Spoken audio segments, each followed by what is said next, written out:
ভোলার বিদ্যুৎ বিভাগের এক উপসহকারী প্রকৌশলীর অনিয়ম দুর্নীতিতে অতিষ্ঠ গ্রাহকরা। বিদ্যুৎ সংযোগ দেওয়ার নামে অবৈধভাবে তিনি হাতিয়ে নিয়েছেন বিপুল পরিমাণ অর্থ। বদলির চাকরি হলেও বছরের পর বছর ধরে একই এলাকায় থেকে তিনি গড়ে তুলেছেন অনিয়মের নিজস্ব বলয়। ভোলা থেকে এইচ.এম. জাকিরের 2 পর্বের রিপোর্টের শেষটি আজ।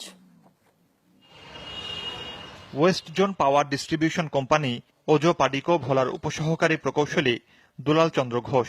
বিদ্যুৎ গ্রহীতা অনেকের কাছেই আতঙ্কের নাম, কারণ টাকা ছাড়া এক চুলো নড়েন না তিনি। ভোলা বিদ্যুৎ অফিসে প্রভাবশালী এই ব্যক্তি চাকরিতে যোগ দেন 1990 সালে। চাকরি জীবনের বেশিরভাগ সময় কাটিয়েছেন নিজ জেলা ভোলায়।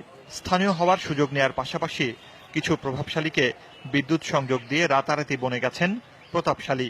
প্রকৌশলী দুলাল বাবু আপাতমস্তক একজন দুর্নীতির বিষ বৃক্ষ, তাকে কেউ নিয়ন্ত্রণ করতে পারছে না। বাণিজ্য মন্ত্রী মহোদয় আমাদের এই মসজিদের জন্য একটা ভিন্ন ট্রান্সফরমার অ্যালটমেন্ট দিছিল, কিন্তু পরবর্তীকালে আমরা দেখলাম যে আমাদের সেই ট্রান্সফরমারটা আমাদেরকে দেওয়া হয়নি।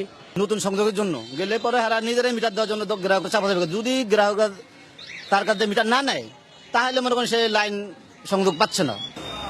গ্রাহকরা জানান, টাকার বিনিময়ে বিদ্যুৎ সংযোগ দিয়ে তিনি গড়ে তুলেছেন সম্পদের পাহাড়, তৈরি করেছেন অঘোষিত বাহিনীও। বেশ কিছু লাইনম্যান রয়েছে যারা দুলাল বাহিনী নামে পরিচিত। এরা কেউই পিডিবি ওজো পাডিকোর নিয়োগপ্রাপ্ত নয়। একজন ডিপ্লোমা ইঞ্জিনিয়ারের কাছে তো ভোলাবাসী বছরের পর বছর জিম্মি থাকতে পারে না। বছরের পর বছর একই জায়গায় কিভাবে চাকরি করছেন, এমন প্রশ্নের কোনো সদুত্তর নেই দুলাল চন্দ্রের কাছে।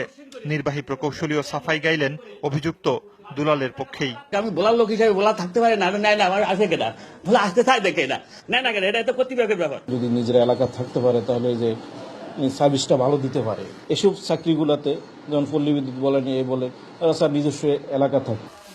গাছে গাছে তার পেঁচিয়ে বিদ্যুৎ সংযোগ দিয়ে এরই মধ্যে ভোলায় আলোচিত দুলাল চন্দ্র। মুর্শিদুজ্জামান হিমু, যমুনা নিউজ।